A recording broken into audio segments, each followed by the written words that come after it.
Zirlai no pangte in zawa in tibay vek ule. Voina kan zir tur hi zirlai pakuana. Nihlawhna thu ti niya. Bible chang lar taka niya. Mathaya bunga chang thumatanga chang som thu kha niya. Luktawin kachia rangain lo ngai thadon niya.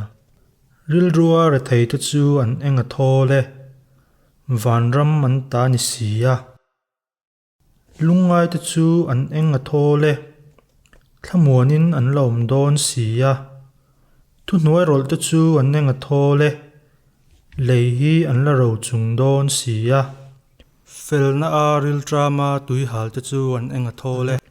An latlai don siya. Mi khongai thei tak tu chu an enga thole.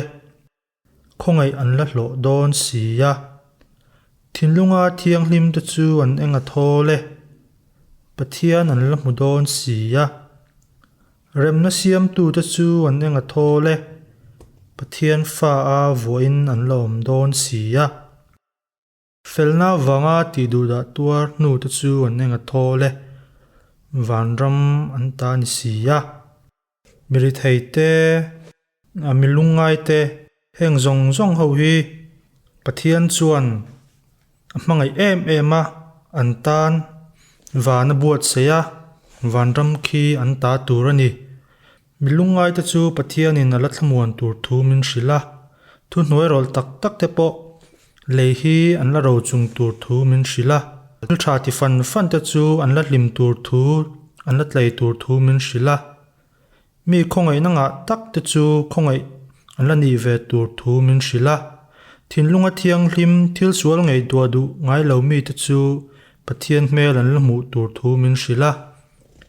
Rem na te, mangai na te, inlung ruwa na te siam tu ta chu pathian fa vo an la ni tur thu min shila. Felna vang le chanchin tra vanga ti du da tuar ta chu vanram an ta ni tur thu min shila ni. Ole kha voina kan zirlai ta chu ani a. Ti tur hi han en leila. Vanram chu tu ta nge. Vanram chu rilru ri thei te. Khang hau ta tur kha niya. Tu ten nge lei ro chung don. Tu nuai rol ten lei an la ro chung don ani. Pathian fa vua tur ta chu tu te nge. Rem na siam tu te. Khongai lo tur ta chu tu te nge. Mi khongai thei tak te. Thinlunga thiang hlim ten tu nge an muang. Pathian an la mudon ani.